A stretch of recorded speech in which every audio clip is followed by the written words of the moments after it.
Hello, boys and girls, ladies and gentlemen, and welcome to the Real Talk. Hope you're all doing well, keeping safe.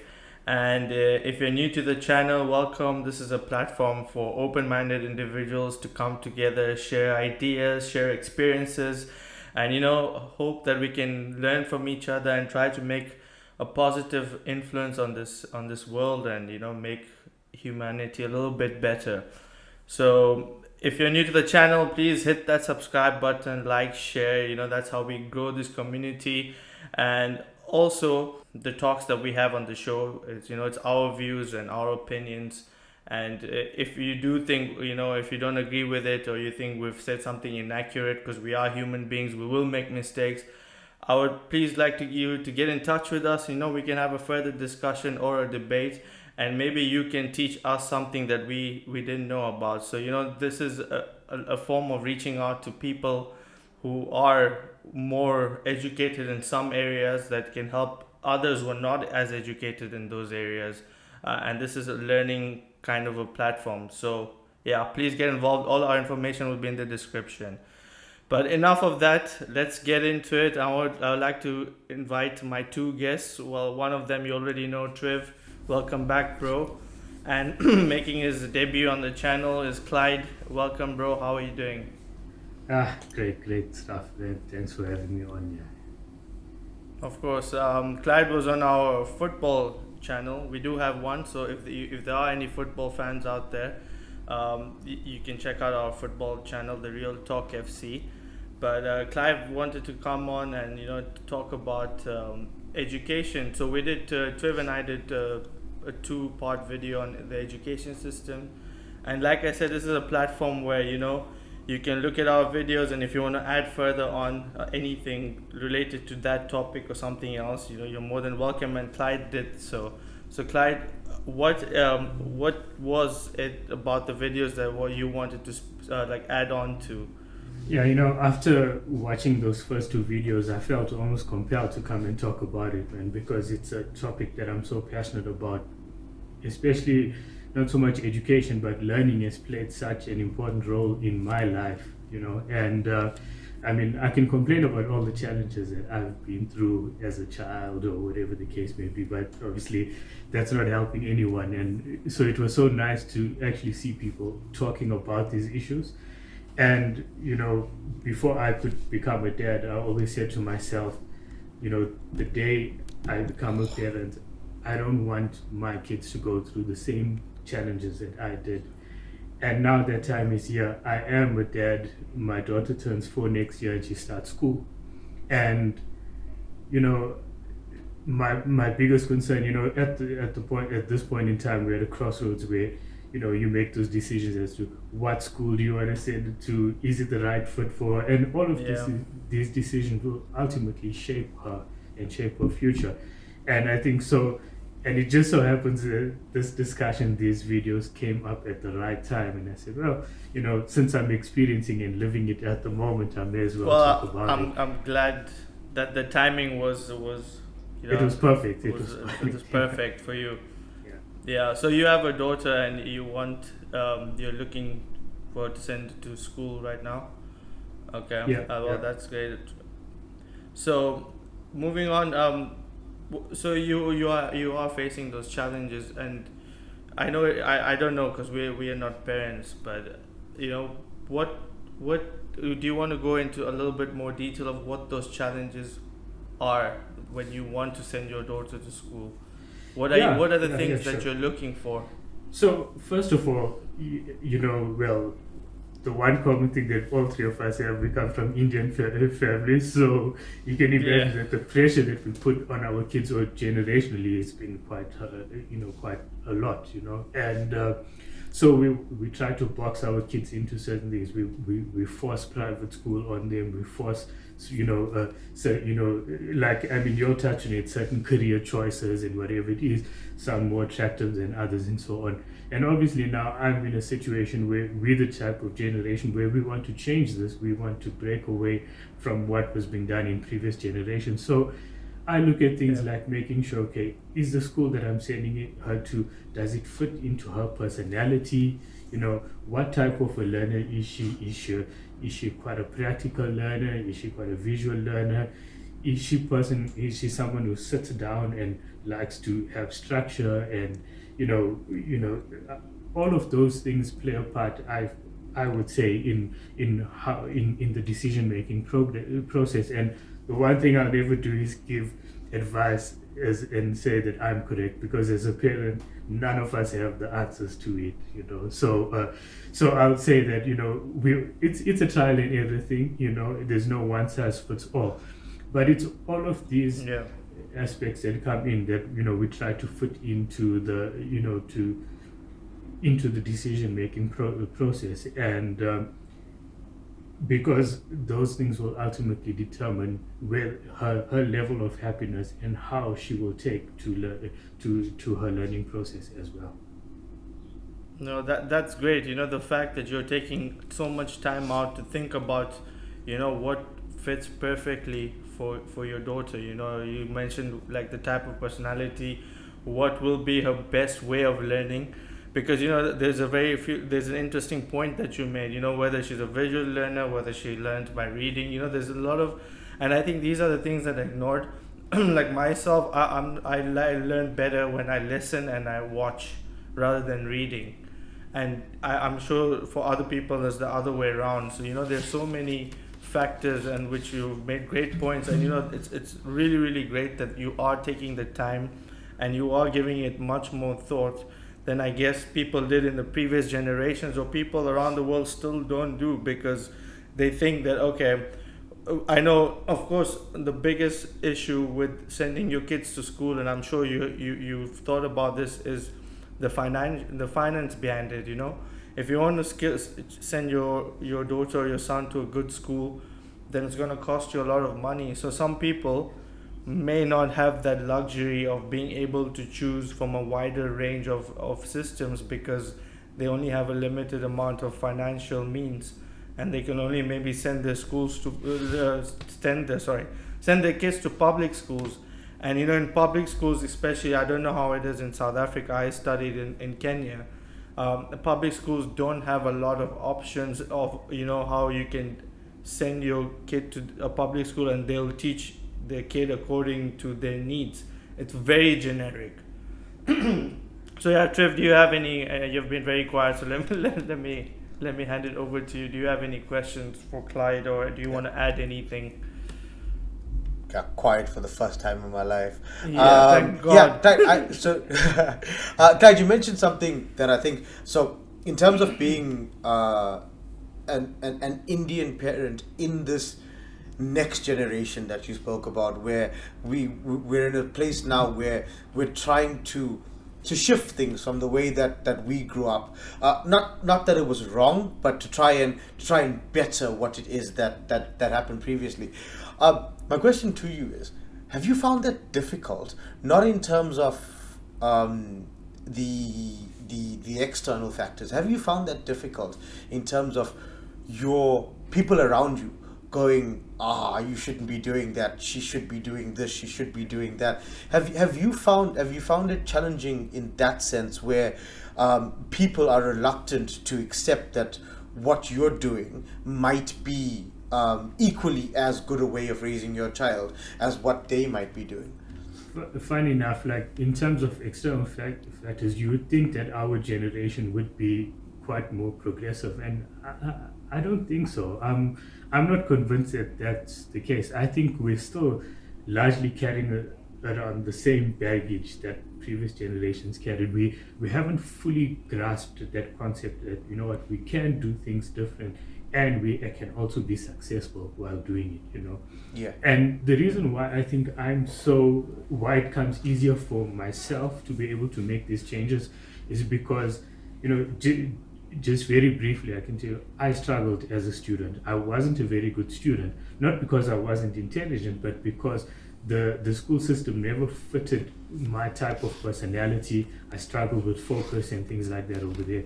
And when you look at certain aspects like that over there. I mean, and I don't want to get too much into that type of detail, but in our culture, we never knew of things like ADD or ADHD or whatever. It was some things that we completely overlooked, you know. So, and because we overlooked those things, um, school just became that much more difficult. And I always tell my wife, for example, that, you know, I function so much better as an adult. I'd never want to go back to being a child. And that sounds so weird because most people prefer to go back to childhood. But Yeah. I think it's so much easier for me to manage these situations being an adult, because as a child you kind of didn't have much of a choice. And so because of those challenges that I've faced, I'm especially more what's the word I'm looking for, considerate when it comes to my daughter and her facing those same challenges, you know. So, and that's why I take so much time to look at that specifically. And look, it is a bit of a challenge because my wife and I are such different people.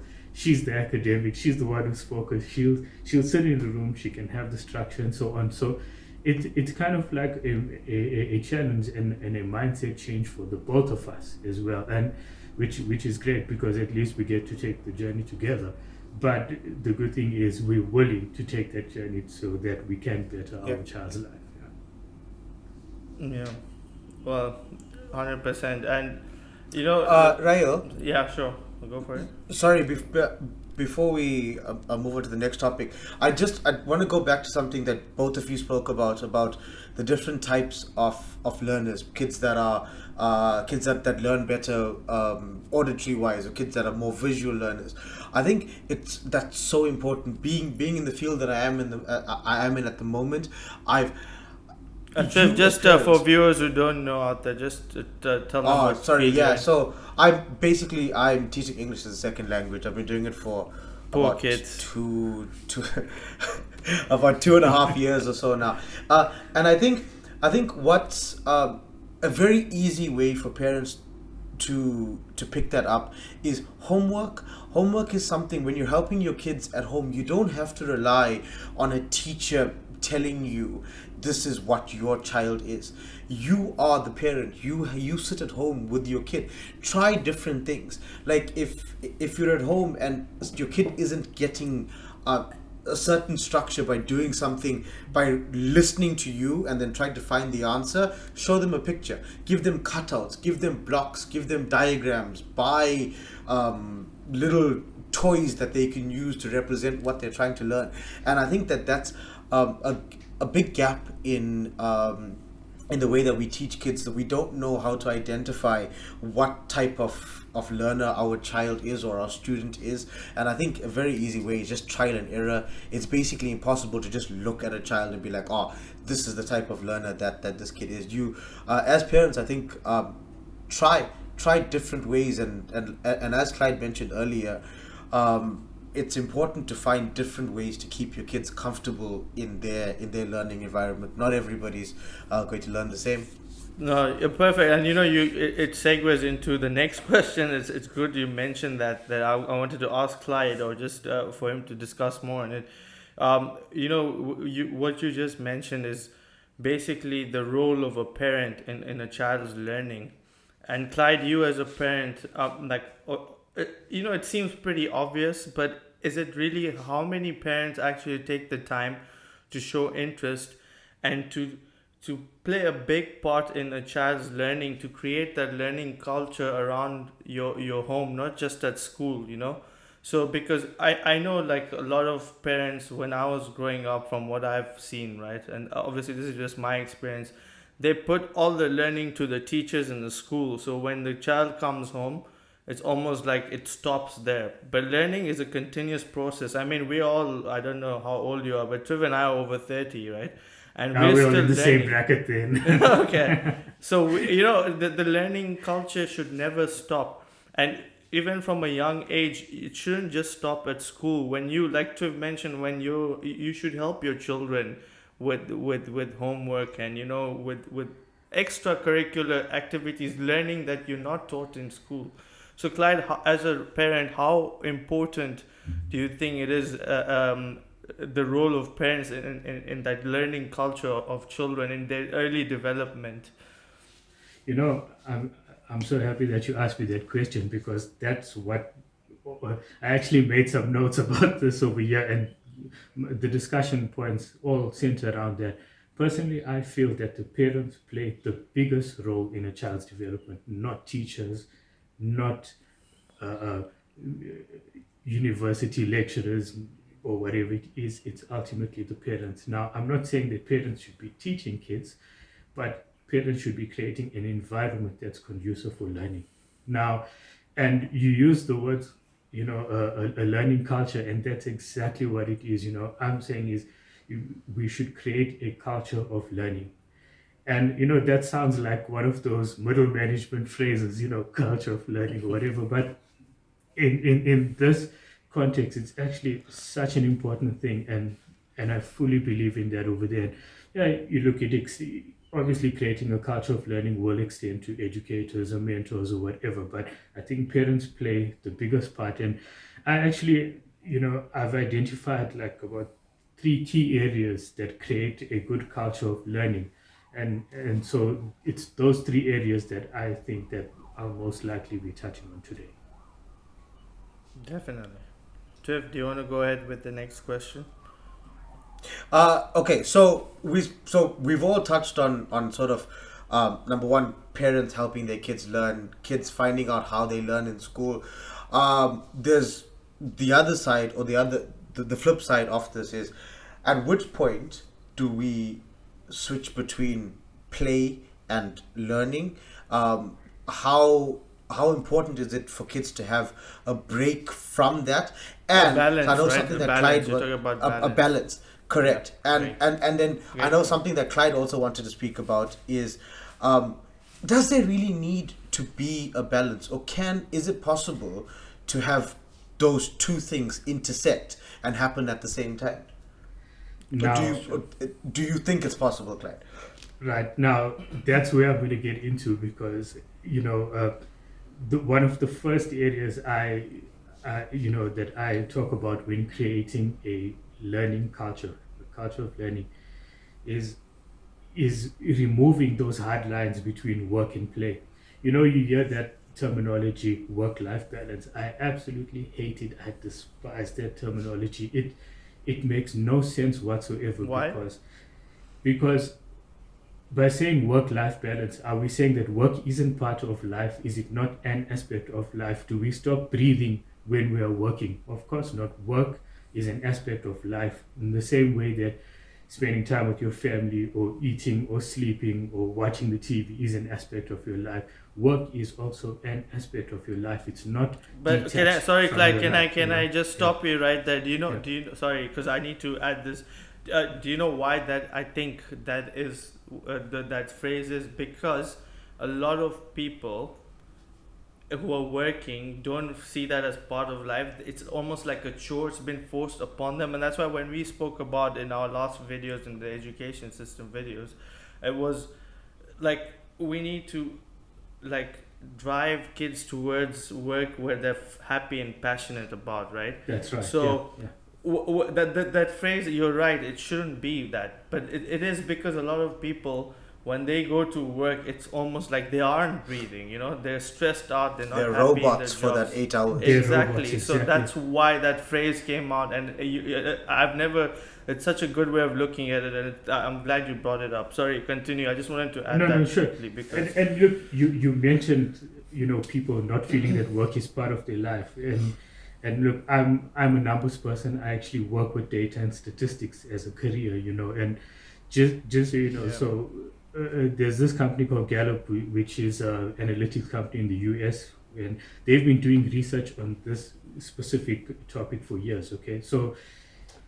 And the statistic that I'll give you here is employee engagement in the US is at 34%. Now, for those of you who want to know what is employee engagement, it's just ultimately measuring the involvement of an employee in the workplace. So that will cover things like your job satisfaction, do you take initiative, does your job allow you to be creative or innovative, and so on. Okay, so just let's think about 34%.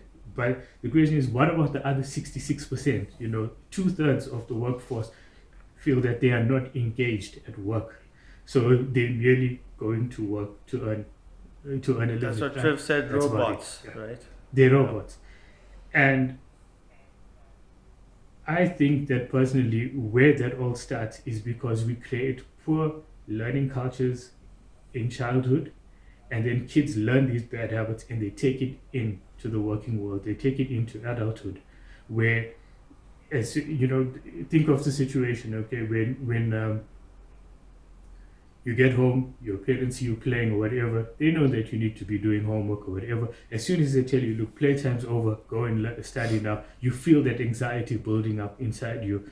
It's not that much different to adulthood, where as soon as you think Friday evening, you're happy, Saturday, you're happy, Sunday Yeah, I was evening, just thinking that. all of a sudden now your whole Yeah. demeanor changes because you know that it's work the next day. It's that Great same point. habits that we pick up as kids, and then it spills over into adulthood, and now we become miserable kids who become miserable adults, you know, and that is what we need to start needing to change. And the first thing that we need to do is get rid of that hard line between what constitutes work and play. It's like a typical example of you come home after school as a child. So a child comes home, and then the first thing the child gets told is, you know, you cannot go play until you do your homework. Now immediately those psychological those lines are being built subconsciously, where you say, I can't have fun, I can't play until work is over.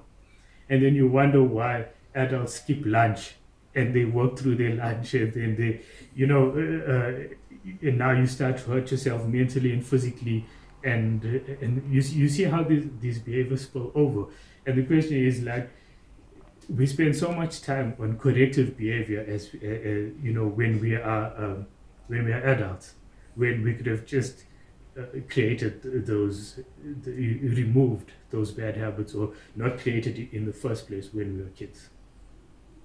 No, definitely. That's a great point. It is very important to keep a balance, and you know, it is challenging because that culture also, like, you know, when kids go to school, they pick up some habits, and you know, when they come home, it's your, I feel it's your duty as a parent to change those habits, or to create an environment where learning is not seen as a chore or something Yes, that yes. you know the kids will be discouraged by. Yeah, exactly.